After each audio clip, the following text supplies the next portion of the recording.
Hello, everybody. Welcome back to Burning Crowns. This is part 3 of episode 30. We just had a pretty awesome encounter in the woods, and now we are gonna move on. So let's see. Mason, Sup? let's talk about you. Let's talk about Actually, Skywatch.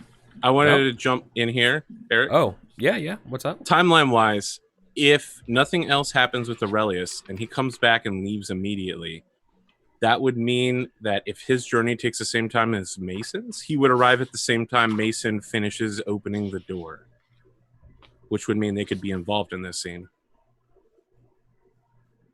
That could be a thing. Well, the time it takes to open the door means that Mason's already at Skywatch. That's what he's saying. Right, So- that's what I'm saying. Mason took a month to travel to Skywatch and then a week to open the door. Aurelius has spent a week wandering the woods. If nothing else happens, Aurelius has time to come back, leave, and arrive on the same day that Mason opens the door.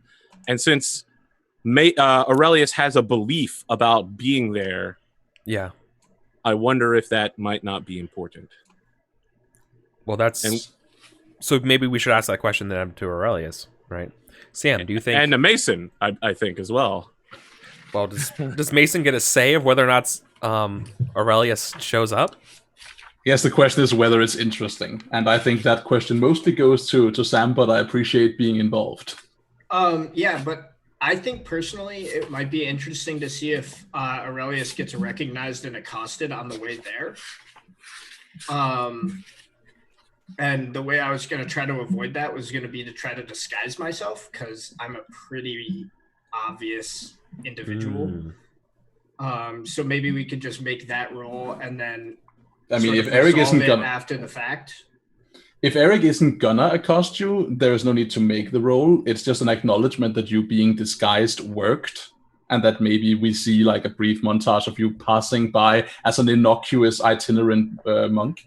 But if Eric wants to make a test of it and being like, no, the Prophet of Abadar would totally get waylaid by robbers, then we could make a test of it. No, that's I was going to bring that up. So here's the question that I'm going to have for you. It's not like being waylaid by robbers. I need a good situation where it would be considered right for you to step into it, but by stepping into it would reveal that you are the prophet, right? I'm just trying to think of what that could be, like something that happens on the road, and I don't think it's like I don't want it to be bandits. Like if like a. I have an idea. Yeah. Because I've been thinking about it, so Like I don't a want to broken take away cart or Mason's something, but- thunder here. But like I was sort of thinking a lot about sort of the nature of suasion and how it's a little bit different in our game. And my thinking is like probably not a lot of people. I mean, Aurelius is a bit of a outlier here, but probably not a lot of people like right before they die are praying to Abaddon, right? Like No. to see their souls safely onto the next world. I mean, But some when they would pray to Abadar is like when they go out on the road. It's like, okay, I'm a merchant. I have all my stuff. I'm going to say a quick prayer to like keep me safe on Abadar's roads and to keep my goods safe as I like do his good work.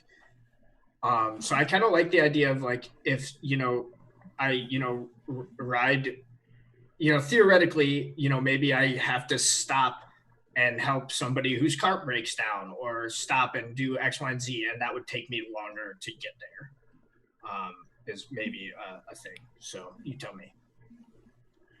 So it won't. So this just shouldn't take you any longer to get there because I want you to get there on time and stuff like that. But like, I want to know if you're the type of prophet who would keep their discretion and keep their inconspicuousness over doing good works when necessary. So if at all possible, he is going to do anything that he does on the road as an iterate monk and not as the prophet of Abadar. Yes. He's going to take on a false name. Nightbeard's He's got gonna it. be- Sorry. So Nightbeard's first idea is perfect. Yeah, so it's an iterant. Maybe there's like a caravan coming, and you see that there's a shrine to Abadar and traveling. That's a little bit out of order. Like you need to fix it. Sure. So I'd still Not would like you need argue- to, but you feel like this could be compelled. fixed right. Yeah. Yeah, but even still, I mean, and maybe this is where like a disguise test or something comes into play. If at all possible, I'm not doing miracles because, you know, I want to do this with my own hands, and B, I'm trying to be, like Demodocus the monk, not Sulius Aurelius the prophet. Yeah. Of course, like you're just being an iterant traveler, being like, "Oh, don't worry about this. I'm just fixing it." Yeah. And I also would like, and we can say if this is an Abadar wise test or not, but I like the idea that like it's becoming more and more popular among the clergy to like wear a chain in imitation of the prophet. Okay, I can see that. Is there a reason to make this a test, like any of these, or? So what I'm getting to here is that if you're fixing this, I think this is going to be a disguise or inconspicuous test, so the traveler is recognizing you, and if they recognize you, recognizing you, dealing with the fame and dealing with the ramifications of being the priest or the prophet. Yeah. So there's a twist here. That makes good sense to me. Which would you prefer, or would you not care between disguise and inconspicuous? I think it's by your intent. I think it's inconspicuous because you're not trying to like be someone. I think because you're more about just like, oh, no, I'm just keeping up this shrine like a good old iterant priest. Yeah. Nothing too out of the ordinary here. But you know, you have like a holy aura about you, and so like, and people kind of know, and they know, everyone knows who you are in an instance. So I think there's something like people would maybe do a double take at you and being like, wait a second, are you that person? You know what I mean? Like I imagine that's kind of be that scenario. So what it sounds like then to me is that so inconspicuous is a versus test versus observation, but it sounds like I would have a +1 ob, or maybe even a +2 ob for the nature of my person. Yeah, but aren't you like very noticeable? Yeah, I think this should be a disguise test because Sam literally just said like, I disguise myself as an itinerant monk and then I go out. Like Okay. that sounds like, because that also avoids that problem, right? Like the inconspicuous problem is harder to deal with than the problem of, oh, maybe they just won't notice who I am because I'm wearing a shitty robe.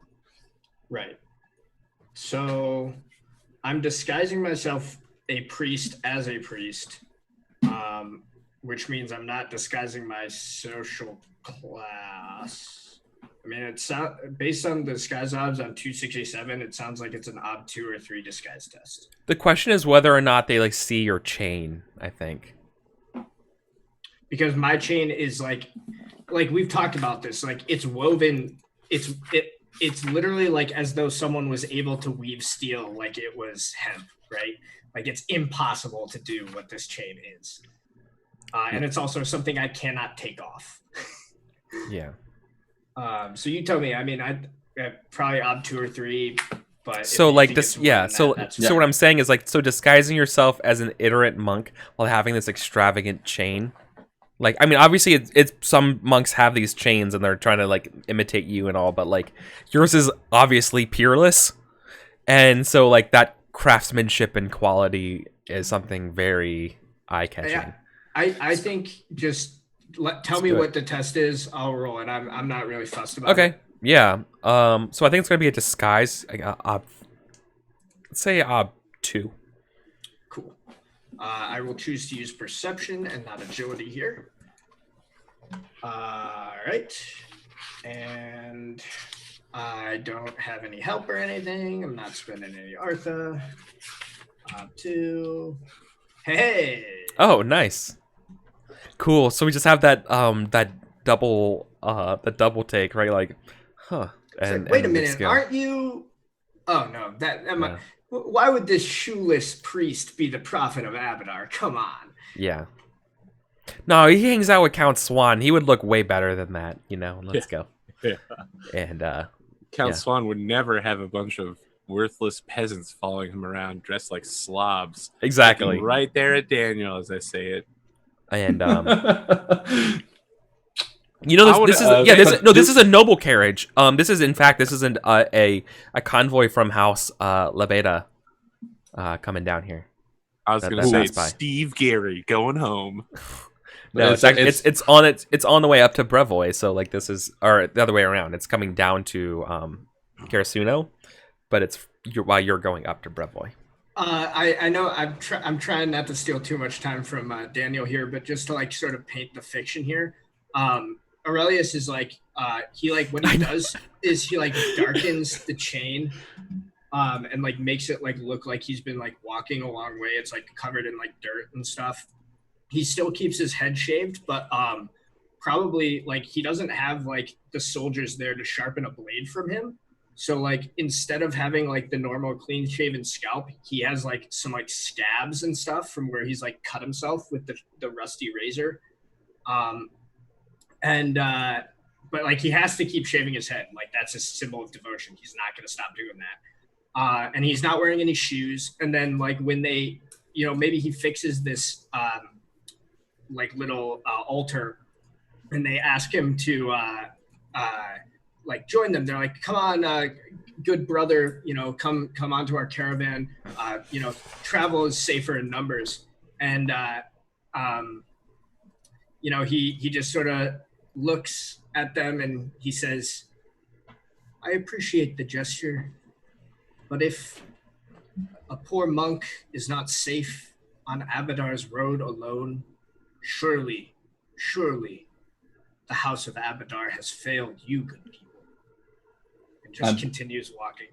Is that when they notice you? Well, I succeeded. Yeah.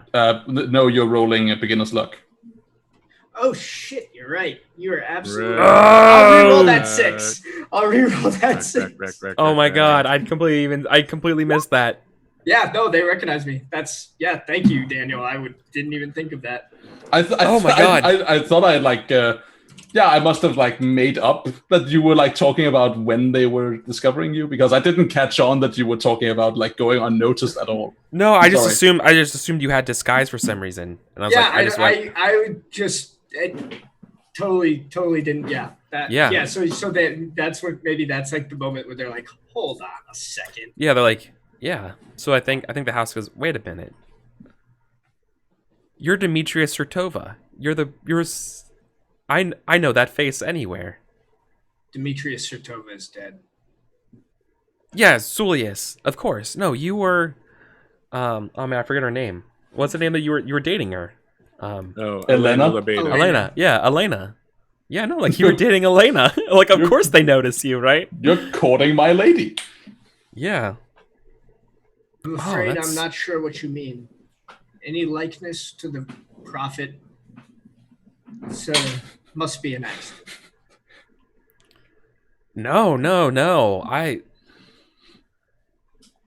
Wow, you've come a long way, is what they say in a sort of a backhanded like, oh, you're not doing so great, are you, down here? Look at you repairing this roadside shrine wearing rags.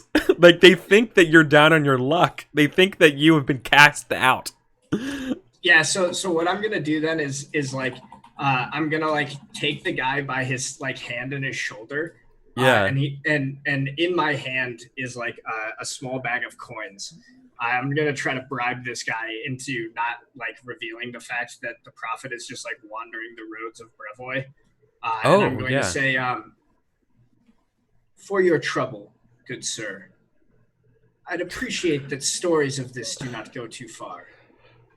Can I give you a penalty for being a prophet of Abadar and lying and trying to like bribe this away? What do you mean? I feel like that's super like I don't know. I don't know about that, Eric. I mean, I don't think that the Abadar pays good people for good work. It's but you're paying for indiscretion here. And I don't think Eric is referring to Abadar like doing anything about it. I think my inference here is that this will like give you a bad reputation or something. Like, oh yeah, I met the Prophet of Abadar. He tried to buy me off and like was actually Yeah. really sleazy. Yeah, that's what I'm I mean, exactly. that seems like a I mean, you tell me what the ob is. I mean, Oh, that's that a good- seems like that's a- definite yeah. consequence Yeah, of that's failure. For sure. sure. So yeah, so basically your intention is to not be noticed, right? Or that to keep their silence. You're muted. I'm sorry, I was muted. Yeah. They've noticed me already, so like that's gone out the window. Yeah, I I want to mean- make sure that this doesn't go any farther. It doesn't than leak. this- Yeah, it this doesn't leak guy. any further than this. Exactly. And I'm so sorry, Mason's like, let's have a scene with Mason in 30 Yeah, minutes It's fine. later. It's fine. Sorry. I'm okay. enjoying this. Yeah, totally. Okay, so yeah, this is probably you're give yourself an advantage. No, it's still inconspicuous, but you're giving you're spending a cash die, right, to give yourself an advantage here. Well, I mean, That's what it sounds like. I failed the test to go unnoticed, so I don't think it's inconspicuous. What I was trying to do was Or bribing, maybe, right? like, just straight up bribe this guy. Yeah, it's bribing. You're bribing them for their silence. Is bribery a skill? Yeah, of course it's a skill. It's sure not about that? no, wait, no. I'm sorry. Extortion's a skill. extortion. Extortion's. I think this I got bribing and extorting mixed up. So I I'm mean, sorry, this everyone. definitely isn't extortion. I think If this anything, is it's just a reverse resource extortion. test. Yeah, if they're receptive to You're it, then paying you for their could- silence. Yeah, if Yeah. they're receptive to it, then you can just make the test. If they need to be convinced get- of it, then it's persuasion. Probably. Well, then here's a campaign Or rhetoric. question. Yeah, here's a campaign question. What's the price of someone's silence? Right? Yeah. Okay. So is this it's- haggling? I mean, you could just set if- an op, being like, "Yeah, Yeah. sure, pay I mean, me." Yeah, this is gonna be And a Ob resource 2 test. test. I'm gonna say Ob 2. Up Cool. 2 sounds pretty good. It's super. Yeah, it's kind of weird, but like, yeah, let's do it. I will use my 1D fund that is left of the trade to Oleg's trading post. You motherfucker. Yeah, and once again, the consequence here is being get- taxed. yeah, no, I think the bad reputation is even better. The idea that like the prophet So tried in to addition, the prophet tried to bribe my silence. He's in hiding. Like, what is he? You know what I mean? Like, I what- like the idea that I don't. he's acting get really taxed. suspicious. Yeah, I like the idea that I don't get taxed because the guy doesn't accept it. He's like, "No, you're a prophet. I have Yeah, to." I'm not taking your crap. Yeah.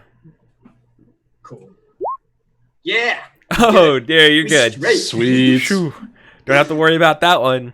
Good to go. Okay. Yeah, forget we ever mentioned it. All right, cool. Safe Well journeys. done. Okay. Yes. All right. So. All Yeah. right, Mason. Sorry. Well, you Don't arrive apologize. you That arrive was at the cool. same time as Skywatch then. So like these doors have just kind of opened and then I guess then surprisingly you're there, Sulius, right? Yeah, I mean, I think like you at first are just like, who is that like random like It's not just one person, walking down Eric. the road? I would like to make sure that Zydomir is also there, as he's been following the prophet the whole time. I like that. Yeah. Swan I would don't mind- never I don't allow mind. his brother to go unescorted. Yes. And it also puts Mason and Zydomir for some alone time. Oh, I would love nothing more. I know. Fuck. Yeah, so like I think like some like random point like Aurelius like it just to like go beyond the test, like I don't want to test observation. I think like sometime right before I got to Skywatch, it was just like all of a sudden Zidomir was there. And I'm like, what the shit? But yeah, so you see like what looks like a bedraggled priest with like the worst, like shittiest looking beard you've ever seen, and like scrapes and scratches all across his bald scalp. And then what is very obviously just Sir Zidomir standing Yeah, next like to him. Sidon is sneaking behind you, playing the bongo drums. Dun, dun, dun, dun, dun, dun. Yeah, sure. Like, okay, fine. But yeah, so what like how or it do you approach at all, right? Because like what you come up to is a person standing outside of this enormous cyclopean tower, citadel, whatever, and then suddenly the wall yawns open for them. I do a little double take, Yeah. and then I approach. I'm still gonna pretend to just be the monk Demodokos unless you say something. Yeah, I'm imagining like from this, like, do you want me to turn around and notice you? I guess because like I can do that if you want Mason to like look over their shoulder in the final moment before entering the tower. If not, then it would be like Mason walking in. You'll be like, hey. Yeah. So I think you like go to walk in, and you hear like a voice call over your shoulder, and it's like, good traveler. Yes. I turn to look at this person. I see that you have secured quite the shelter for the night. May I impress upon you to allow us to take shelter in this building with you? It is indeed a fancy shelter, if it could be called a shelter at all. But who might you be that you would ask me this? I am but a humble servant of Abadar. Another one. And this is my protector. Sir Saitomir. Why are you here? Zytomir tries to lie to like keep up the charade, and is like just so bad at it. So he's just like, you see, it's, Love you. I love you. That's what he said. He's like, I think he's just like, he's trying to lie and just like, it's not coming. It's just not coming. One would be tempted to speculate then that if you are here, then the humble monk of Abadar would perhaps happen to be related to the only other humble individual I have met in my life serving Abadar. The only servant of the golden god that I have met who does not adorn himself in silks or brocade or golden jewelry, or at least 3 miles of tax reforms bundled up into a tight knot. Perhaps this lousy, bedraggled monk who stands before me, attempting to deceive me with this pathetic charade, is perhaps my good friend Aurelius. Could it be? I think Aurelius like chuckles to himself and is like, of course, I would be a fool to think that one as sharp-eyed as you would not recognize me, Mason. And he like, I think he like does like a little bit of a bow, and he says, I hope you don't take it amiss, me coming to see you in this way. Not at all. Why are you here? I'm glad to see you've made the journey safely, it seems at least. Squinting at you in your robe. Like, I can't tell if you're missing fingers. But like, he's like looks a little like shocked and like surprised, and he's like, well, I promised I would come with you. Surely you didn't forget. I did not know that you would come follow me all this. I should have waited. I apologize. I'm so glad to have you here. You too, idiot, I say, looking at Zytomir. Zytomir like glares at you a little bit, but like doesn't respond. And Aurelius will say, it was no trouble. In the words of Lados the monk, a long stretch of road will teach you more about the Lord than 100 years of quiet study. It was time for me to get away from such things, to travel Abadar's roads. Well, I don't know about Abadar's roads, but I'm glad to have you here anyway, my friend. Will you join me then? Inside? You can tell me about your escapades in the forest. Now, I should warn you before we enter here. This place, I don't know it has been visited for a long time. And I don't know what awaits us within. This might not be a simple library. Yeah, he sort of nods his head and it says, well, you're lucky to have me. Turns out, I am an eminent tactician, as proven in the forest. I must know more about this. I started walking you in. Yeah, as we go inside. Yeah. Okay. So the question, like, I imagine, like, us sharing, like, in yeah, what you catch would him imagine, up, right? like, an Aurelius Mason conversation about what happened there, like, in the forest, and and So, the implications. Yeah. Yeah. Okay. So my okay. question to you then, Game Master, is and by all means, like I will leave it to you to like describe as much or as little of the inside of this place as you want.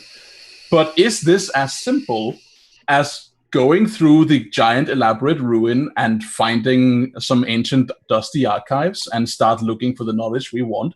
Or will we have to deal with like the gargoyles of the place or the animated crystal sentinels that shoot laser beams or whatever? Like what kind of ancient cyclopean citadel is this place? I would like to make a wise test to make it so. I want to make an apocalypse wise test to say that that we already know that ancient powers are awaking, and everyone who's read the 6th book knows that the first places in which the ancient powers awake are old places that have been known to hold magical secrets for millennia. Yep. This would be it. It's also really funny because, the Apocalypse Wise is very, very relevant here. So. Do I need to make a test, or is that just a say yes moment? No, I think it's a say yes moment. Cool. All right. I mean, So- do you really need Apocalypse Wide test? Because I would say it's an ob 1 test for that. I mean, If you wanna- I'll if you take want- the test if I can. Yeah. if there is no interesting failure, right? Then there is. Well, no, Yeah, I think there is an interesting failure. So, like, I Okay, think you should continue okay. that. Cool. What is the failure consequence? I don't want to know. I'm gonna Don't tell me. yeah. Oh, okay. Okay, I Don't won't tell tell me. you. Okay. We're good. Yeah, you got 2 successes. Okay. Sweet. All right. You even Cool. yeah. So yeah, you can't help but not shake the feeling that you're being watched by something. Right. All here. Then I should like to find the thing that is watching us and turn the tables on it. Yeah, you would. Okay. How? Yep. How? What is that? Firstly, I shall do so by you chime in whenever you want, Sam, and Eric. Feel free to like pull the rug out beside of me or whenever. Mhm. But I'm just like describing what I would do here and what Mason consequently like is aiming for. The first thing Mason would do is lose the thing that is watching them, and then like first like get the hunter off their backs and then turn the relationship around and start hunting them. So it would be a stealth test, I think. Like they would just like want to lose them in the ruin. Be like, I feel like I'm being watched. Let me just like go this way and then like backpedal the way I came from and like go between these nooks and crannies and like hide behind this pillar and dive like and like vanish between this archway and so on. Like that kind of stuff. Yeah. Yeah, but -2 die disadvantage. Really bad disadvantage here. Sure. Yeah, and then I guess it's gonna observe you. Sweet. What skill are you using there, Mason? Sorry, I missed that. Stealth, which for me is just beginner's lugging speed. I don't. Oh, I can help you with speed then. I got 4 successes. Right. Me and Let's- both myself and Zidomir will help you with speed. Sweet. So you guys are trying to. You feel like you're being watched, and so you're doing the best you can to figure out a way to hide from this whatever this Yeah. this force. What's the failure- Zidomir what's the clanks failure around condition? in his armor. The favorite condition is that the defenses of this place awake. Cool. All right. What's the up? What did you roll? 4. Okay, so it's up 8. Well, it's strictly speaking, it's up 4, but you know, whatever. Whoop. Yep. Nope. Yeah, Let's put some. not enough. Let's put a fate point towards that just for fun. All right. Nope. So, unfortunately, you cannot shake this gaze of something Feeling. being here. Mm-hmm. In fact, I think I'm gonna make a clock. It'd be fun to do. I haven't made a clock in a while, guys. Yeah. I will start learning Um, stealthy. Or stealth. Oh, I don't want to use that one. I want to use the glass clock. Sorry. 1 second. There we go.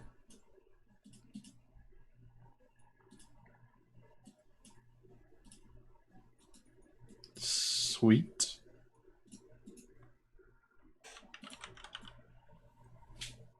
All right. So The defenses of this place awaken. What does that look like as we attempt to lose this creature in the halls of the citadel? Yeah. So, you go into while the main chamber had plenty of books, these ancillary chambers, right? Auxiliary chambers. I'm not sure. They don't have books or like written manuals or anything around. Instead, everything is sort of contained within flat obsidian slabs that seem to be in rows amongst them, going down, and you see that the slabs are sort of stacked on top of each other. You see some slabs are missing in certain areas. Then you also see that the slabs all are kind of like feeding to like a little like not like a palantir, but like, you know, what do you call a thing? Not a totem. Something that you would put a busk on. What do you call it? A like pillar? a pillar. A plinth. Plinth. Yeah, a plinth. Plinth is the right word. Yeah, so like a plinth in the middle of the room. So I imagine you guys are like trying to hide behind one of these like large like rows of these obsidian slabs, and there's this plinth in the middle here that seems to just like, obviously like it's drawing, like your second sight is getting drawn to it, but you do not feel you cannot shake this thing of being watched. And in fact, while you're sitting here, you feel like the obsidian slabs are like like vibrating, like I wanted to say like quietly. Yeah, I wanted to say like when you describe like, oh, it stops being books and becomes like weird obsidian tablets with scripture on them. Like there is a brief moment. There's like, no just scripture. Like they're just like they're flat. They're flat, matte black, like obsidian. You know, like that shiny, just very very thin. Just there's I imagine hundreds of them just in single little slots, and they're just all shaking a little bit. I would like to know what I'm looking at. Yeah, I don't know what. I don't know how you would know this. What these are. With sorcery, with an appropriate wise, with a knowledge of history, with a how would you know anything about ancient Cyclopean technology? Ancient Cyclopean wise. Yep. Okay. Or that's obscure history. Yeah, I think this would be more. If you want to know what this thing is, first, how to interact with it. I think if you want to know what this thing is ancient history. Ancient history. I'll take that. I'll take ancient history for $200. So I don't want to help here. I'm sorry, but I would like to not obligate myself to failure so that me and Zidomir can fight this thing when we fail. Yeah. So this is likewise. So this is known. This is known to, I think, just kind of ancient world building lore, that before humans settled the world, right? In the age of before even elves, there were cyclopses, and the cyclops were obsessed with the ideas of fate and predeterminism, and they were obsessed with the idea of an incoming apocalypse that they couldn't stop, and so they tried everything they could to prevent this apocalypse. That they were a race that different stories said different things. Sometimes they said they were doomed to constantly see the apocalypse unfolding. Other ones said that they had a hunch about it and they were always afraid of it. You know, no one knows. But all right. So there's none around. There's no cyclopses around anymore, right? Oh, sure, of course. Except the undead one that is gonna be around. Yeah. Okay. So what am I looking at here to know what I'm looking at here and how I can deal with it? It's ancient history. Yeah, it's like ancient history. Is it would this be considered a cult, or is the question, or what? Let's looking for ancient history. So all is that history ancient? Yeah. Yes. It's history, and then it divides itself up from there. Okay. This should actually be pretty easy to understand what these things are, but how to interact with them would be far more difficult. All right. So let's look at history. This is history, ancient history. You want to know what these things are? This is probably this is not recent history at all. So this is probably obscure. So 4. Is it also a 2001 obelisk crossed with my WD. I don't know what WD my passport is, but an obelisk is definitely on brand for this. Is it obscure in the context of ancient history? Yes. Okay, cool. So I will just swing this roll. I cannot modify it by anything, so I won't. And while Mason is like thinking, we see like Aurelius stringing his bow, and Zidomir is like readying his axe. Let's see. Oh my I God. pass. I fucking pass. Are you kidding me? No. Ah! That's Holy amazing. cow. Holy crap. Wow. That's right. Wow. You just saw that. So, yes, these are essentially Cyclopean databanks. That are the Cyclops were obsessed with preserving whatever they could in ways that would survive as long as possible. So there's some sort of book, Cyclopean books, and the thing in the middle is sort of like what is supposed to keep these things safe. Okay, so the thing in the middle is the safety device. Yes. So I don't want to. I'm not. I'm trying to avoid getting very Metroid while keeping things on brand here. No, I appreciate it. This is vaguely Metroid. All right, let me just add ancient history to the things I'm learning here. Yeah. Zidomir is like totally quiet during this, just like getting ready, and like Aurelius is like stringing his Color, bow, going like, Mason. Mm-hmm. Yeah. Mason. I turn to look at you with like, yeah. Oh, go on, Eric. I never described this scene very well. This whole place is very, very, very like black. Any sort of accents have like large, like cooled magma, like red black style, like highlights around it. It seems very, very, very, very like simplistic, almost like crude in terms of material used, but clearly this place is like ancient. This room is extremely dust free was the other big thing. Oh, interesting. Like this place is well maintained. Okay. No, I think that's actually been kind of a key thing for the rest of this place in general, is that the inside first being locked up is very, very, very well maintained. All right, very cool. Very cool. So yeah, I turn to look at you and I raise my hands to calm you. I'm like, be calm. There is no threat from any of these tablets, only the plinth in the center. Do not attempt to interact with them. I will study them closer at another point in time, but for now we have another problem, and that is whatever is keeping an eye on us. Now, if we cannot shake the thing, maybe it will heed a call. We should try and call out to it, see if it'll answer. And failing that, we must just accept its presence and be ready to deal with it, whatever it is. I have things I need doing here, and I will not be slowed down to a halt by something deciding to leer at me from the shadows. Yeah. All right. So, I guess Mason does a little bit of an extra effort to try and dodge the thing, but we of course did it right, and it turns out that whatever is beholding us keeps doing so. We cannot shake it. So I will I guess I will look to you, Aurelius, and in a moment of giving up, I'm I still feel like we're being watched. Guess we should try and call out to whatever is trying to observe us, see if it'll answer.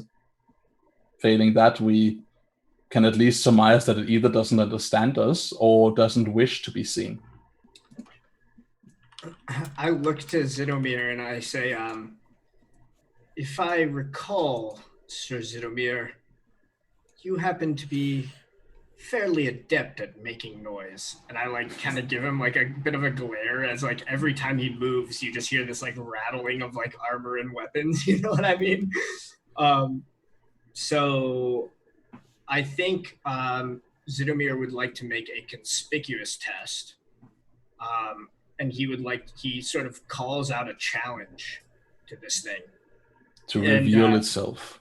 Like normally we've only really seen Zidomir in like social situations where he's drastically uncomfortable, but this is his element. Like sneak attacks, whatever kind of attack it is. Like if he thinks that he's gonna have to fight something, he like emanates confidence. And so for the first time, he calls out without a stammer in his voice, and he says, "Show yourself!" And his voice sort of like booms and echoes across this ancient area. You command the void, and the void commands back. You hear the sound reminiscent of like, like the horn of Helm Hammerhand from Helm's Deep. Yeah. Like that loud rumbling, like horn vibration sounds from this place. A roar that seems like it would be phonetically spelled out with the letters B, R, and A. Yeah. So this place wakes up. There is there are many red lights that seem to start slowly turning on, spiraling up to the very top of this room. Mason looks fucking awestruck. Like all throughout this, like the most uncomfortable moment we've had has still had Mason being like, just like looking around, completely like obsessed with this place. Aurelius has an arrow knocked, but like he's, he realizes that he's out of his element, even if Zidomir doesn't. And so until Mason tells him, he's not going to go shooting at things. Yeah. So Eric, is this build-up you're describing giving off a sense of hostility? Like, is something suddenly like coming at us? It's not coming at you, but you can see so you're not in the same room as Aurelius, right? I'm in the same room, yeah. Oh, okay. Oh, we're walking together. We were all in one room. But... Yeah. Okay, but you're no longer in the databank room. You're back in the larger antechamber, right? Ascending the tower. Yeah, so like you're back in ascending the tower part, and that's where you see those lights start turning on, right? These large red glowing lights. Yeah, the sense of hostility is unmistakable. Right. Where does the light lead? Like, can we surmise what the threat is by seeing where it's going? No, the lights are looking are like basically at you. It's like multiple red-eyed cyclopses are like turning floodlights to look at us? Yeah, like basically these lights are... No, there's no cyclopses anywhere. Like, it's just these lights are behaving on their own. Yeah, there's a sense... Exactly, there's a sense of multiple oculi just pointing at you. Some Horizon Zero Dawn shit. It's the Velociraptors. Actually, Horizon Zero Dawn's a pretty good touchstone to this. I know. In that case, since Zidomir like called out a challenge and it responded with this, now we are in the gaze of whatever this is. Mason then in turn shall like also cries out to the scene, I guess, and like demands basically, like in a commanding tone of voice, says, "I am here for the secrets of this place. I'm a guardian of the world. I'm a guardian of things that have been and things that will be. You will not stop me." And that is basically like an assertion that they're making. And like I don't know that it's gonna have an effect. I will leave it to you to be like, there is a test here, or there is not a test here. And they will continue looking for the thing they're looking for, right? Like being like, okay, stare at me if you must. If you come at me, I will slay you. Yeah. The room smells of ozone. All right. Lightning's about to happen. Yes. All right. You know that very well, very keenly. Yep. This is a smell I know. All right, so yeah, I look to you, like the facade of being like, I am a powerful sorcerer, just like breaks for a moment as I realize what's gonna happen. I look at Zidomir, I look at Aurelius, and like, run! And then it's just up the stairs, right the fuck now, like out of this room. Yes. Away from whatever is presently targeting us. Yes. Time to book it. Yep, it's time to leave right now. All right, so this is the scene from Princess Bride where they're like, "You will die," and one guy's like, "No," and immediately they turn around and run away. Yes. Yep. All right, just to be sure that the powerful sorcerer throws the Holocaust cloak off and runs. Yep, exactly. I'm like, you know what? This is fine, but I'm gonna have to be not here right now. So upstairs. Yeah. Like I'm basically just like running to get out of whatever is threatening us here, right? Like getting away from this. And yeah, I don't know what else to say other than like I want to continue looking around this the citadel, looking for the thing I'm here for. Chiefly. So the big question is whether or not you make it in time from its defenses firing at you. Yep. Speed test? Yeah, I think it's gonna be speed. Speed versus I guess something. I mean it's gonna be a versus of his sorcery, right? That's being casted. So I would not say to that. make this test, or can I help Mason? No, I think you want to make it as a basically like a group, like you're all helping one person make this test. I would say it sounds like Mason's making the test and he's like, we gotta go now. You know what I mean? And then so you're all kind of helping him, and this encompasses the whole group, right? In terms of the op, I would not call it based on like a versus test with sorcery. I would say you just set an obstacle based on how long it takes for these things to charge up and shoot lightning at us, and then we will see if we can make it. Okay. I think it's op 3. Cool. So that's 2 modifier. The hairs of Solus's beard start to tickle with the static. Let's put an Arthur towards this, just in the hopes that we don't die.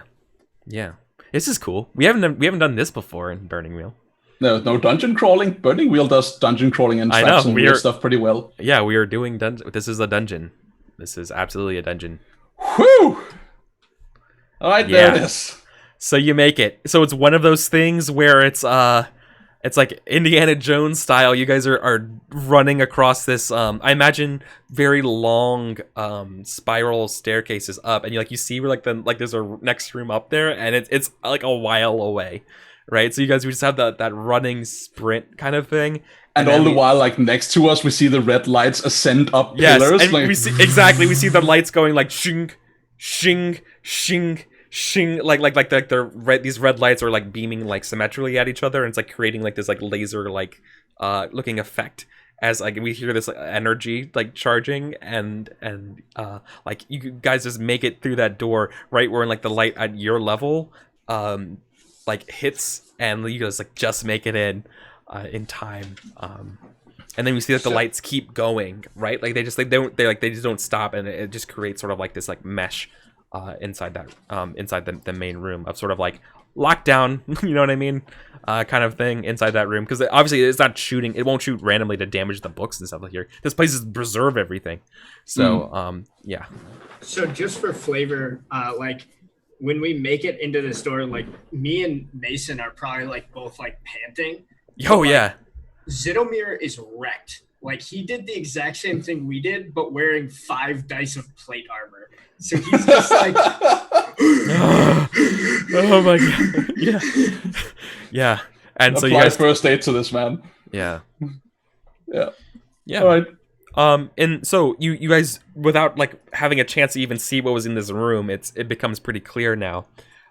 Inside this room, there is another sort of one of those like we call it pedestal essentially. What was the other word that we used that you called plinth? A plinth. Yeah. There's another plinth in here. Only this one doesn't seem to have any sort of like data things around it. It's just another plinth in the middle of this large room. Think of it like a foyer with other rooms branching off of it in 3 other ways. I'm essentially imagining like everything you're saying here as being like 10 times the scope and size of a regular building, and then weird and alien looking. Yes, very much so. Like I said, it's like a Metroid level, if that helps. It's very, very large, blacks, reds, and purples. Very like clean stone shapes leading you through this place. It's very dry in here. There's no water. Should we maybe at the end of the chase jump over back to Yeah. Swan and see what Swan's up to. Yeah, Yeah. for sure.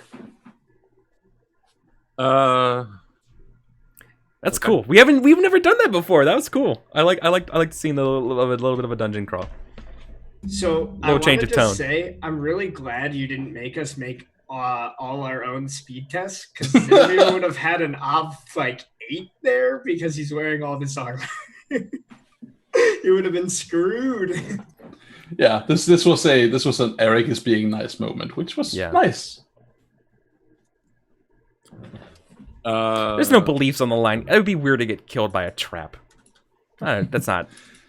I mean, it could happen. People get killed by traps. In Burning Wheel, traps are dangerous. Yes, exactly. I would love especially to... cyclopean traps. So yeah, fuck that shit. not going down there again before I find what I'm looking for. Turns out it was downstairs all along. So yeah. So in effect, you guys are essentially trapped on these upper floors until you figure out a way out, and then we're going to cut to AP. I'd love to start by gathering some money, some cash dice. Sure. I mean, if you're getting 1 cash die, do you really have to roll? 2 cash die. Okay, then you have to roll. I'm making a stockpile for the future. I find myself often making very, very large rolls, and I definitely want to be prepared to like reward people like Mason, not specifically Mason ever again, but you know, Mason-like people, Mason-adjacent entities. It makes sense. So that's a 4. Yep, there we go. Green, yeah. And my next step would be, so to describe how I'm getting these cash die, what I'm doing is offering microloans to the people of Karsuno. Like the common people, I'm like, invest with me a small pile of money and it shall grow at an average rate of 3% every month. Kind of deal. Like, give me money now and you can get more money back later down the line. Mm. And on the other hand, a Ponzi he's scheme. Also, yeah. I mean, it's not a Ponzi scheme. It's real. It's a bank for poor people. You know. Okay. Yeah. Wow, Banks you're never really ripped anyone off before. That's all right. Never happened. You know what? Yeah, banks have never done I that. feel like people don't trust Count Swan. This is so weird. It's not a Ponzi scheme. It's just an evil, institutionalized entity that will control everyone's lives. You listen up, motherfuckers. I'm about to go buy an evil, institutionalized entity.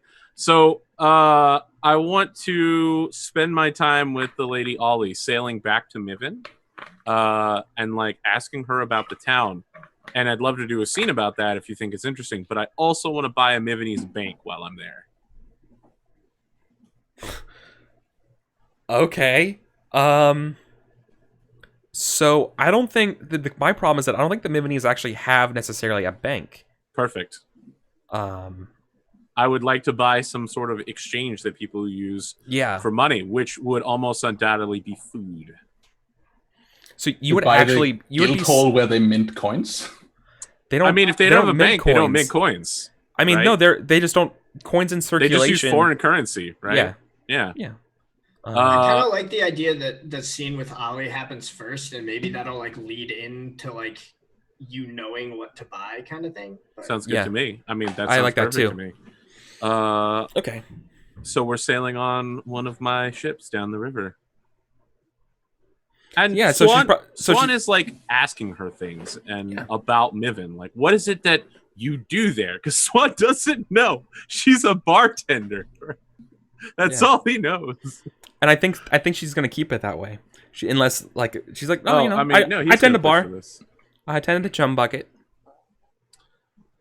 But what do you do there? I mean, obviously, you're more than just a bartender. You helped arrange for my ships to get through without any problem. My soldiers to arrive in my lands. The bartender of your average dockside bar doesn't have such wide-reaching powers. Are you the firstborn son? Because she's like, neither does a first. Oh, you're firstborn. Neither does a son of a lower house. You know, like of a Rogarvian house. You know, basically turning the question back on you, being like, yeah, we're both exceptional people. But also being like very modest, being like, so does a banker from House Swan. comes to lead into creating a brand new kingdom. Lovely kingdom, mind you. The Lady Ollie, Oxenfree. There are many virtues that can be ascribed to me, but humbleness is not one of them. And I believe not to you either. We are both exceptional people. I'm just curious as to exactly how exceptional you are. Rude. Really? You think that's rude? I mean, all right, fine. I was going for a different tone, but go fuck yourself. No, that's fine. I think she's gonna flirt with you a little bit and be like, I think you need to win a few more duels before you know. So have I not earned the right to ask you any questions? Oh, you've certainly earned a couple rights. Why don't you tell me about Miven? It's one thing to read a travelogue or to have passed through a mercantile business. It is quite another to hear such a storied and esteemed resident with an ear to the ground tell me about her favorite place to be. What is it about Miven that keeps such an enchanting creature there? Go fuck yourself, Daniel. Yeah. So, and she tells you the story about how she likes, since she was a little girl, she was born on a barge. She knew how to swim before she knew how to run, basically. There's something about the gentle way staying on a boat and the way the sun reflects on the water, the food. She just describes like very, very small sentimental moments of Mivon that I don't think. So let's compare it to Brevoy because I think that might be the best way of doing it. Sure. So like Mivon's always a little bit more rugged. It's always a little bit stranger than Brevoy. So she's like, girl likes pickles. She likes the food on the boat. Like, okay. Like, No, she likes to eat. Yeah, she likes the gentle rocking of the waters. She likes the freedom, the ability to wake up in somewhere new every day, if you have the option, and just see the sunrise from a new place, not the same window. There's something special about being Mivanese that lets you do that. There's something special to be about everything I have and made comes from how hard I worked for it. In a lot of ways, it's very similar to you, but it just has a little bit more of a nautical bent. Okay. She would make a good admiral. All right. If you say so, we'll talk. You know who else makes a good admiral? The person who currently has the title admiral. I know. Well, I'm thinking of spending a few days in Niven. Perhaps another duel so soon would not be wise, but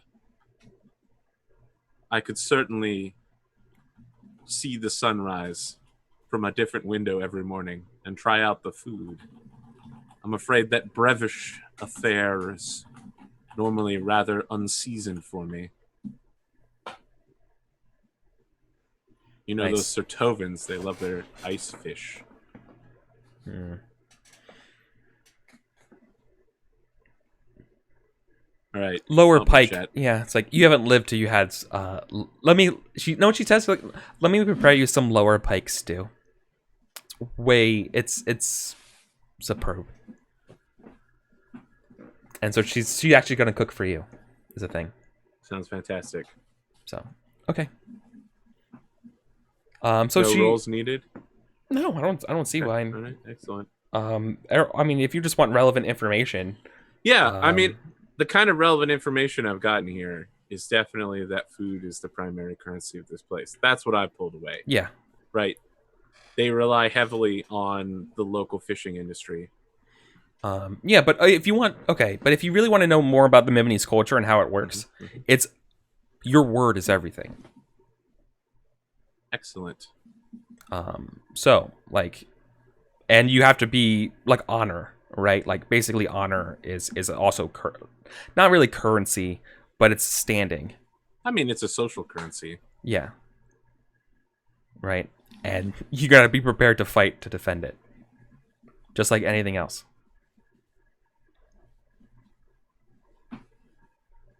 All right, Eric. I have some ideas for some new speeches down the line.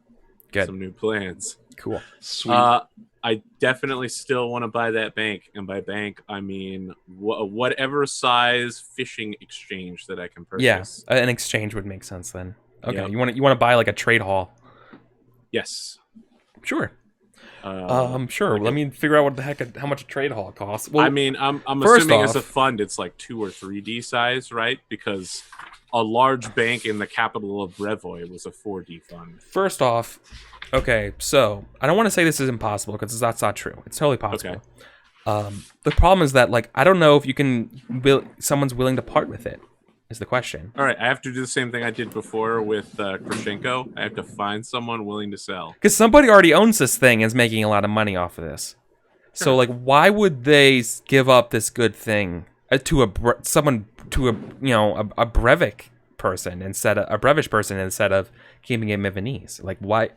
You know what I mean? This That kind of business has stuff. been in my family for Yeah. 2-3 generations. We don't need any All right, I smelly agree with that. British. I'll want to do something smaller then. I just want to set up a 1D fund of like buying out a couple fishermen on the docks and basically being their patron sponsor. And the fish that they, like the hauls that they sell, right? That's Swan's local currency. When someone's like, we need money, Swan's like, not only do I have Brevish coin, but you have people you need to feed, and I have food. Yeah. No, that's perfect. So like, you're gonna start a foothold. Yes. Yeah, that makes Yes. sense. Right. Yeah. Employ the people. All right. Sure. Well, I mean that fund is very small. That's only like a Is it a 2 fund? + 1, so it's a Probably, I mean, yeah. It's So a funds start at 2 dice. If it's less Okay. than that, it's not actually a fund. All right. I don't believe. Let me double check on that. Yeah, but also like buying a business is not necessarily a fund. Like Yeah, I just figured it's just a resource test. AP's intent here was to get a fund though. So No. no matter how we color it, it should be a fund, right? To honor his intent. right. I can certainly try for a 2D banana boat. Essentially, Yeah. Do that's it. what I'll call it, is the banana boat. Oh All right. no, it can't be a 1D fund because it's just test resources and an obstacle. Double the amount of funds dice +1. So for 1 die fund would be 3. Yep. I mean, I can go for a 2, certainly, if Eric will let me go that high. Yeah, I'll let you go for that. Alright. All right. Good. Good. Uh, Good. Yeah. Nothing needed. All right, I go home. I would love to have enough time pass that I catch up with my friends, which puts me 5 weeks in the future. Makes Unless sense. something happens, That then assumes that Sulius and Mason and Zidimir make it out of Skywatch. Oh no, No, I mean, I think I want to zoom ahead to the point where they're being chased into the upper floors. Right, Oh, that is right. 5 weeks in the future from me. Yeah. Okay. Cool. And then we could Okay, do well, some Then I get a bunch Yeah. of new trainings. trainings as well as I have a couple of decisions that I'm gonna make Okay. have for you at the start of next session about Right. the directions of the development and growth of Karasuno that are going to Sounds be good. important to be made. Okay. Because now, like, I feel like enough time has been like, here's the groundwork for the city now. Now it's like, okay, how do we want to choose to do like growth? Here are some like people moving into the city. How do you want to treat them? How do you want to like, and like these are some more like now like political things about the towns that are going to be start coming in now. Because now it's like the skeleton of the city is here now, right? Yep. Sounds good to me. Cool. So do we want to take a last break or should we just play through? No, actually, I need to wrap up. So I think we're gonna Okay, no we're gonna worries. call it here then, if that's Okay. okay. Perfect. I apologize, but all right. So for the record, I just picked up Sword 3, Command 3, and Etiquette 3. It's a lot of training. It is. Okay. Let's do it then. Let's do some experience. Cool. Mason, Daniel, So, tell us. Give us your secrets. well, basically not a lot. I take fate for my first belief, and I think that's it. Yeah, you kind of acted against your second, in a way. I mean, I definitely didn't. I just chose to Yeah, that's true. discern the order of them. Yeah, you literally have 3 beliefs about 3 separate, very distinct locations. Yeah, I mean, so the issue here is like how long it takes to do the things, right? Like, Yeah. Are you upset about the pace of that? I don't feel like I am. Because I feel like I've been dangling you with those beliefs forever and haven't challenged you enough on them.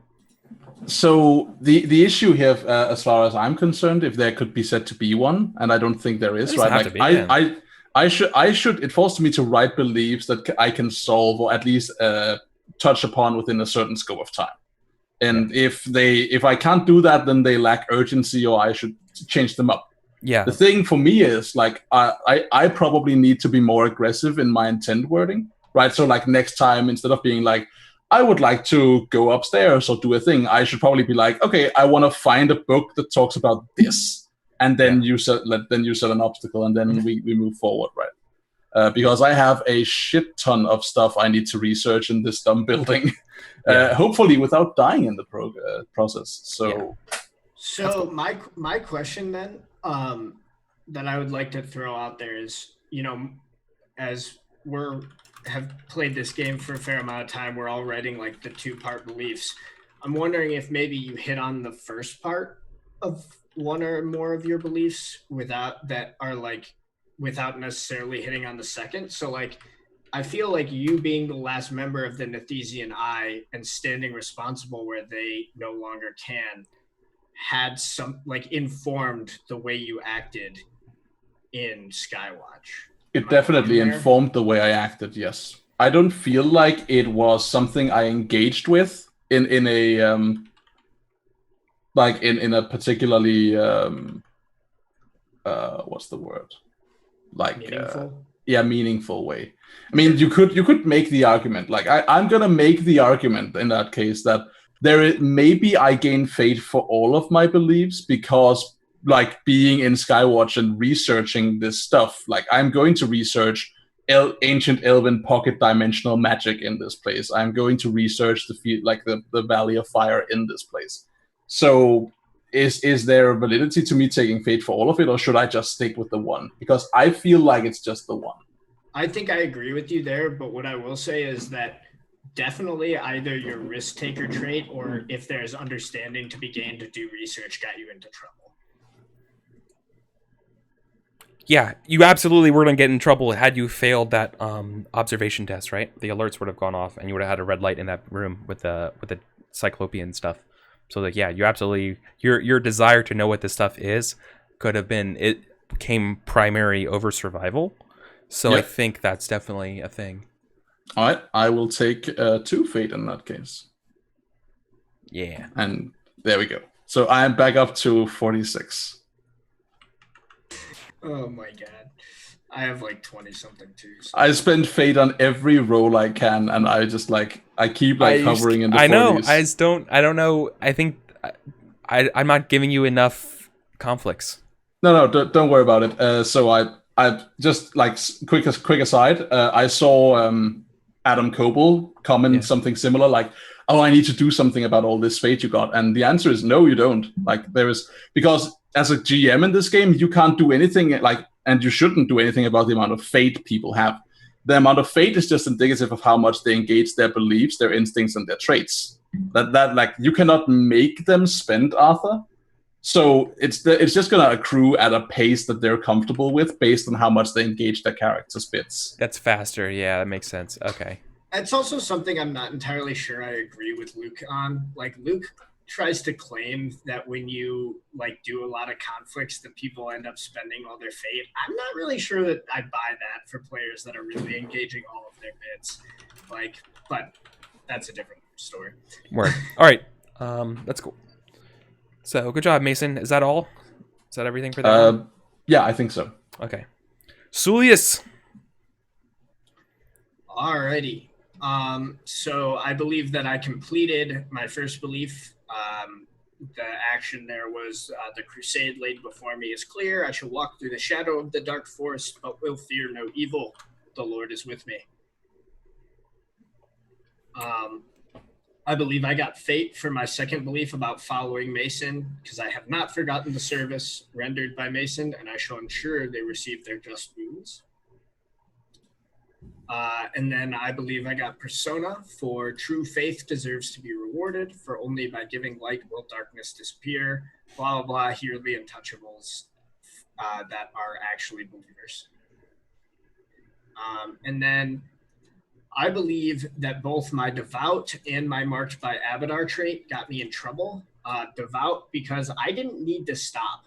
I mean, I saw something that was out of touch with an altar of Abadar. I could have just like ignored that and kept on walking, but I didn't. And then marked by Abadar because I was recognized. Yeah. Perfect. I know. I realized I wanted just a quick little scene there of being like, do you play up your traits here or not? And that turned into 30 minutes. And I'm sorry. It was I had fun with the scenes. Yeah, but like I was always like, Mason, do you want to do this stuff? And then AP was like, hold on, this would be perfect time for Sulius to join in. And I'm like, oh, that makes perfect sense. Hey, here's a quick little thing I want to see what your character would do in this judgment situation.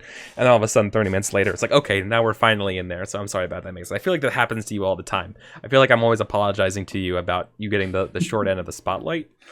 That's okay. I mean, I'm okay with the amount of time that goes by here. It's like it's the fine balance we walk as we GM Burning Wheel, right? Being like, what do we devote a bunch of description to, and what do we say? There is a problem here. Let's roll a die, right? Yeah. Like striking that is not as easy as it sounds. If anything, I think AP and Swan got a bit of the short end of the stick this time. Today, it took yeah, a lot of time, but yeah, I think that's very, very fair. Sorry about that, AP. All right. I wrote a bunch of speeches. They're going to be great later. It's going to be fucking amazing. Good. Looking forward to it. I was amazed when someone mentioned the Helm Hammerhand thing, because I was literally watching that scene, writing the Wrath, Ruin, Red Dawn thing into one of my speeches. And I was like, oh, we're on the same page. Okay. All right. Feldeed's Awakening. That was me, yeah. Yep. I would like to get Persona for my first belief about fighting a duel to bring me closer to Ollie. I got fish soup out of it. I mean, sometimes you have to beat a man into unconsciousness to get the fish soup that you want. Was the soup good, Eric? Was the soup good, Eric? Yes, it's fucking incredible. It's pretty good. I mean, I don't think you could serve bad fish soup at a dockside tavern where men sit there all day with knives at their belts. I feel like that's a good recipe for getting robbed.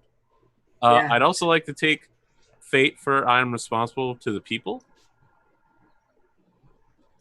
In part because I sent an expedition to go wreck a bunch of bugbears, and then they wrecked a bunch of bugbears, and in part because I'm now employing a bunch of Mivanese. That sounds good. Yeah, right. I think I'm gonna start giving you some more governmental missions to do, AP. That either like they're gonna, and I feel like what I'm gonna do right now is, I want to talk about it on screen because I think it's kind of cool. Like going forward, I'm gonna give you an increasing number of things that like is what you're expected to do and make rolls for, but you clearly cannot have time to do them all.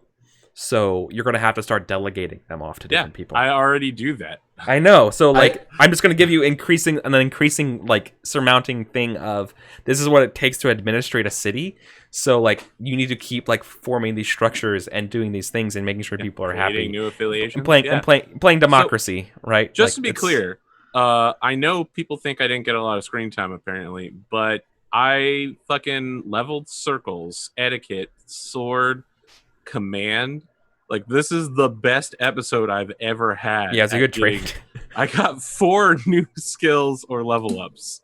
I would like to ask you, AP, about that first belief. Do you believe that belief is resolved? Because I took a quick look at it and it didn't seem to me like all the things have been resolved.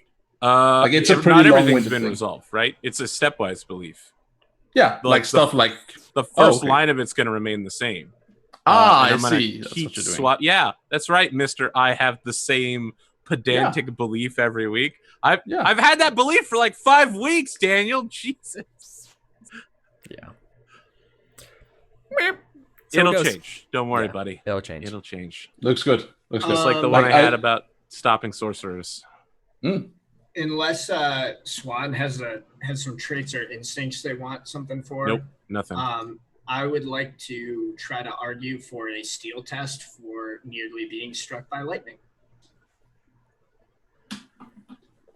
Yeah. You want to mark a steel test? Some post game steel rewards for the two of those of us dancing around in the Cyclopean ruin. I want to take a smugification test for where Mason told me we couldn't possibly defeat the evils of the forest, and then we ganked those evils pretty damn hard. I did not say anything about not possibly defeating the evils of the forest. All right, sure. I mean, I said, like, you cannot defeat, like, you might waken something that you cannot put down and stuff like that, yes. No, don't worry. There was a lot of putting down. Well, one thing got put down. It's fine. Yeah, Where are the steel? I think the score is 1 to 30. Increasingly large armies into that forest to kill more bugbears. Could you do it with not cavalry next time? That might help. The cavalry worked out great. The bugbears weren't able to get ahead of us. So the one bugbear that killed X amount of riders. I would argue that is either. So it depends. I think it might be encountering intelligent, sentient, non-human, monstrous creatures for the bugbear, for me. And then I think that we witnessed or were party to spirit activity for the lightning. Does that seem fair to you, Eric? To be honest with you, I was typing in chat. I wasn't paying attention. Op 5 steel test for the lightning. Yeah. Op 5 sounds right. But I'd also like to lobby for an Op 7 for me for encountering intelligent, sentient, non-human, monstrous creature in a bugbear. Yeah, I mean encountering the bugbear for sure. It says non-humanoid, and the bugbear is humanoid. Oh, yep. It's like two arms, 2 legs, and a head, right? Like this is like, oh, there is a Shoggoth. Okay, fuck my life. Yeah. Okay. I mean, yeah. I was kind of going off of like the fact that the trees literally like formed a monstrosity in front of me. But I'm willing to back off on that. I mean, that's my impression, right? Like that. This is inspired exclusively by my Pathfinder genes kicking in here and being like, oh, we're playing this guy. So by all means, like pull that back again and be like, is this not the case? Because if that's not the case, then yeah, totally. If this like is a weird like Lovecraftian thing where you're like, oh, this is not humanoid in any way, then. So I think the question becomes whether like Aurelius got the feeling that the trees were sentient in like summoning this creature to fight against, which I think is up to Eric. So I could go either way with that. I don't know if it should go up. I don't think it should go up. Okay, that's totally fine. No worries. I think you're gonna have plenty of times of shit going up, and I don't think so. I think it's fine. Hey, I got a lobby for it. Yeah, for sure. Okay then. That's good. Did No, it's not MVP each session. Isn't it's it? embodiment, right? There's embodiment and humor, and there's one other not right skill, right time, but MVP is at the end of an arc. We should have we done that for starting the kingdom round? What do you mean? Maybe we should have a trait vote next session. Do we do MVP and that kind of stuff for after the miracle in Capital? No. Oh, we probably should have done that just to get yourself a free one. Maybe when we're done doing stuff in Skywatch, it's like an appropriate like cutoff point to be like, let's have a trade vote and talk about all this stuff. Okay, that works. Because that would be around the point where Aurelius and I start heading south again. So yeah, I definitely want to give embodiment to Aurelius. Yeah. the whole intensely attempting to go undercover bullshit. Yeah, that was good. That was so dumb. Yeah. I think I'm gonna start challenge you guys, not necessarily like challenging, but like I'm gonna introduce more little things like that for you to like see what do you do in these situations that are just a little bit more like character stuff about what defining you. That I'm gonna play off your traits and especially your instincts and stuff as well. I'm gonna try to do a little bit more with that. In the words of all the Apocalypse World games or PBTA games, ask provocative questions. Yes. So good stuff, everyone. I want to apologize because I played like garbage today, by the way. Even though I got a bunch of practice time in, I forgot about my instinct to offer my defeated foes jobs. And when it came to flirting with Ollie, I was like, something's happening. Sand. Isn't sand the best? You were literally like, well, yeah, exactly right. Your first words of the day were like, I'm kind of tired. Why don't you sleep? It was hot last night. Oh. That sucks. I hate sleeping in the heat. I totally feel ya. Ugh. It's so bad. Okay. If you want to know what else is hot, check out more videos from Eric Vulgaris and AP Gaming Real. And make sure you hit that subscribe button on both of their channels. You can see Eric on my channel tomorrow night. Where he's gonna. You're the commando leader, right? I am the commando leader. You're squad leader Boris. Name may not actually be Boris. No. You're playing... Come up with the name. Age of Rebellion. Age of Rebellion. Yep. Sweet. That's not a bad game. Not at all. The FFG Star Wars games are actually pretty good. Yeah, I'm excited to try it out. So, yeah. Cool. Let's do outros then, right? We calculated our experience. It's good. Yeah. Good. I think so. Yep. I think so. Yeah. Okay. Cool. AP, where can people find you? What's important is not where people can find me, but what they can find on the internet.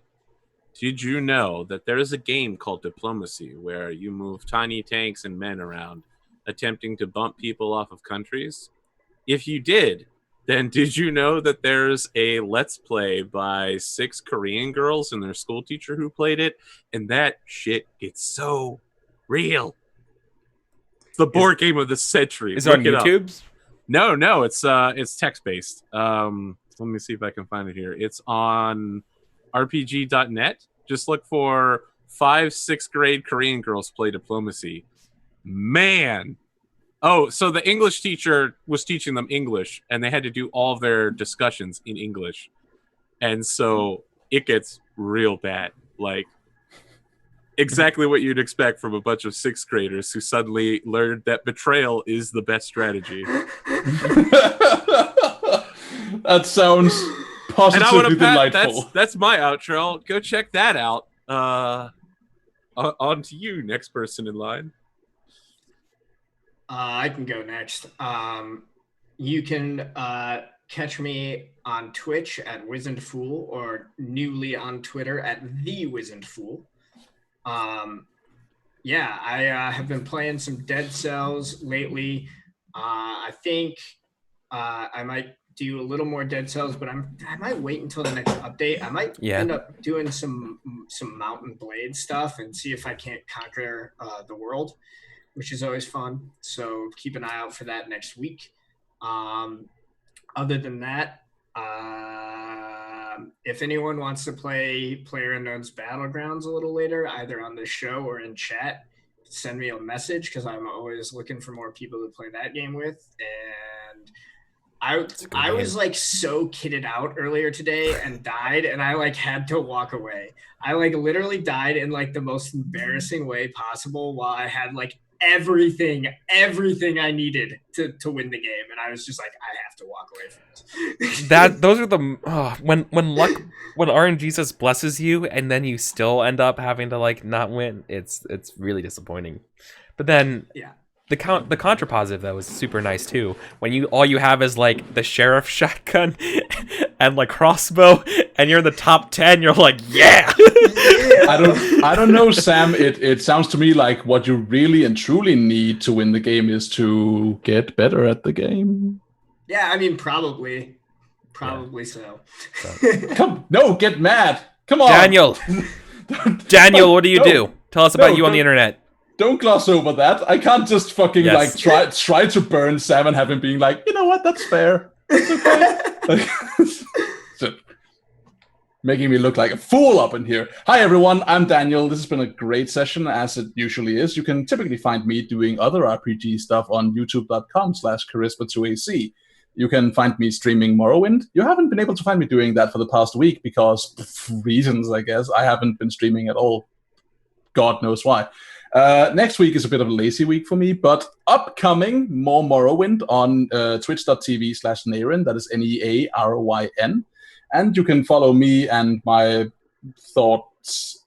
I hesitate to call them thoughts. The words that flow from within my brain hole on Twitter at Daniel Akbas, which I will put in the chat for your convenience. Other than that, just nerdy stuff. Nerd stuff all day, all night. That's amazing. And of course, I'm Eric Folkers on the internets, and I will be over at Henley's channel in a couple hours for some mouse guards. Then join me over on Mondays, this coming Monday at AP, as he said, for some Star Wars. I'm super excited to play over there. Tuesdays, Once Upon a Game here. Wednesdays, check out D&D Risen on the D&D channel. I produce that, and I drop little notes down on the Roll20 screen and stuff. It's a lot of fun. Thursday, I don't do anything yet. Friday, I don't do anything yet. So expect more graphic streams, because I've been doing a lot more creative graphic stuff. I'm doing a commission work for a game for Big Bad Con, which is a lot of cool. Is really cool. And then Saturdays, at the end of July, look for a game called Olympus Overdrive. It's a sprawl game. It's gonna last 5 sessions. Super excited for what we came up with our session 0 yesterday, and it's really cool. We had some really cool stuff with tarot and ideas for Mars and what it looks like. Fun facts: you can use a lot of different games to create worlds, and it's super fun to mishmash them all. You get some cool ideas. So that's a thing. And yeah, then of course, Burning Crowns on Sundays at 11. So we'll see you guys next week. And take it easy, everybody. I'm gonna get out of here.